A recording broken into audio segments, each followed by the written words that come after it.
Hi ಎಲ್ಲರಿಗೂ. ಇವತ್ತು ನಾನು ಎಗ್ ರೈಸ್ ಮಾಡ್ತಾಯಿದ್ದೀನಿ. ಯಾವ ಥರ ಮಾಡೋದು ನೋಡೋಣ ಬನ್ನಿ.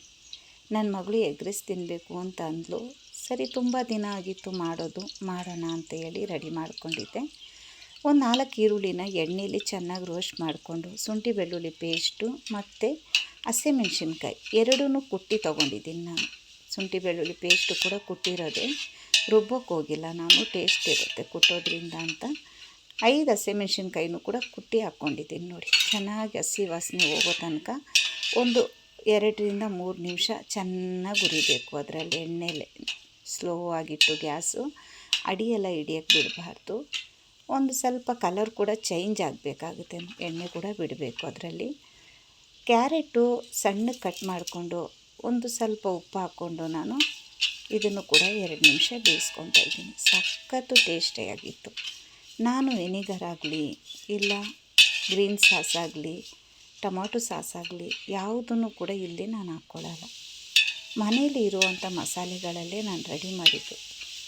ಎಲೆಕೋಸು ಕೂಡ ಕಟ್ ಮಾಡಿ ಇಟ್ಕೊಂಡಿದ್ದೀನಿ. ಇವಾಗ ಇದಕ್ಕೆ ಸೇರಿಸ್ತೀನಿ ನಾನು 2 ನಿಮಿಷ. ಇದು ಚೆನ್ನಾಗಿ ಹುರಿಬೇಕು, ಯಾಕಂದರೆ ಕ್ಯಾರೆಟು ದಪ್ಪ ಇರುತ್ತಲ್ಲ. ಇನ್ನು ನಾವು ಸ್ವಲ್ಪ ಕ್ಯಾರೆಟು ಸಣ್ಣ ಮಾಡಿಕೊಂಡ್ರೆ ಸಿಹಿ ಆಗಿಬಿಡುತ್ತೆ. ಹಾಗಾಗಿ ದಪ್ಪವಾಗಿ ಕಟ್ ಮಾಡ್ಕೊಂಡಿದ್ದೀನಿ. ಮತ್ತು ಎಲೆಕೋಸನ್ನು ಕೂಡ ನಾನು ಸ್ವಲ್ಪ ದಪ್ಪವಾಗಿ ಕಟ್ ಮಾಡಿ ಸೇರಿಸ್ಕೊಂಡಿದ್ದೀನಿ ನೋಡಿ. ಪೆಪ್ಪರ್ ಪೌಡ್ರ್ 1 ಸ್ಪೂನು, ಗರಂ ಮಸಾಲೆದು 1 ಸ್ಪೂನು ಸೇರಿಸ್ಕೊಂಡಿದ್ದೀನಿ.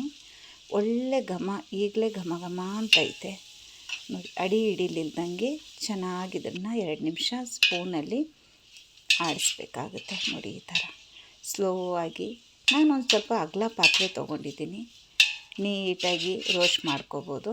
ಹಾಗಾಗಿ ಮಸಾಲೆ ಅಡಿ ಹಿಡಿಬಾರ್ದು, ಅಡಿ ಹಿಡಿಯೋಕ್ಕೆ ಚಾನ್ಸ್ ಇಲ್ಲ ನೋಡಿ. ಎಷ್ಟು ಚೆನ್ನಾಗಿ ಬೇಯ್ತಾ ಇದೆ, ಎಣ್ಣೆ ಬಿಟ್ಕೊಂಡಿದೆ.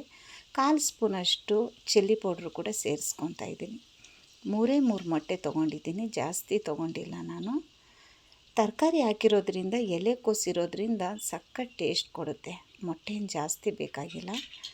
ಮೊಟ್ಟೆ ರೈಸ್ ಆಗಿರೋದ್ರಿಂದ ಮೊಟ್ಟೆ ಹಾಕಲೇಬೇಕಾಗುತ್ತೆ. ಹಾಗಾಗಿ 3 ಸಾಕು ನೋಡಿ. ಈ ಥರ 3 ಮೊಟ್ಟೆ ಮತ್ತು ಸ್ವಲ್ಪ ಕೊತ್ತಂಬರಿ ಸೊಪ್ಪು ಹಾಕಿ ಒಂದು 2 ನಿಮಿಷ ಹಬೆಯಲ್ಲಿ ಹಾಗೆ ಒಂದು ನಿಮಿಷ ಸಾಕು ಹಬೆಯಲ್ಲಿ ಹಾಗೆ ಬೇಯಿಸ್ಕೊತಾ ಇದ್ದೀನಿ.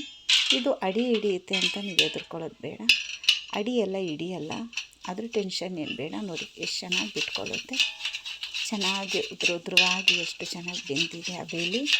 ಇದಕ್ಕೆ ಇವಾಗ ನಾವು ನೋಡಿ ಈ ಥರ ಆಗಬೇಕು.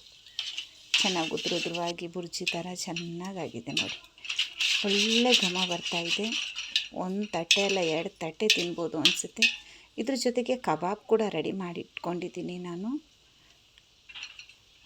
ಮಾಡಿಟ್ಟಂಥ ರೈಸ್ನ ಸೇರಿಸ್ತಾಯಿದ್ದೀನಿ.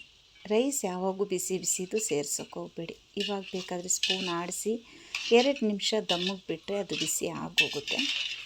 ಯಾವಾಗೂ ಎಗ್ ರೈಸ್ ಮಾಡುವಾಗ ಬಿಸಿ ರೈಸ್ನ ಸೇರಿಸಬಾರ್ದು, ಉದ್ರವಾಗಿರಬೇಕು ರೈಸು ನೋಡಿ. ಬಿಡಿಸಿ ಇಟ್ಕೊಂಡಿದ್ದೆ ನಾನು ಮಾಡಿಟ್ಟಂಥ ರೈಸು ಸೇರಿಸ್ತಾ ಇದ್ದೀನಿ.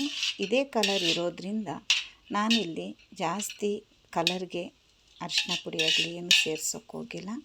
ನನಗೆ ಈ ಬಣ್ಣನೇ ಇಷ್ಟ, ಹಾಗಾಗಿ ನಾನು ಹಾಗೆ ನೋಡಿ ಎಷ್ಟು ಚೆನ್ನಾಗಿ ಕಾಣ್ತಿದೆ ಕಲರು. ಒಂದು 2 ನಿಮಿಷ ಇದನ್ನು ಬಿಸಿ ಮಾಡ್ಕೊತೀನಿ. ಸ್ವಲ್ಪ ಕೊತ್ತಂಬರಿ ಸೊಪ್ಪು ಇದಕ್ಕೆ ಉದುರಿಸ್ತೀನಿ. ರೆಡಿ ಆಯಿತು, ಮಾಡಿ ತಿನ್ನು.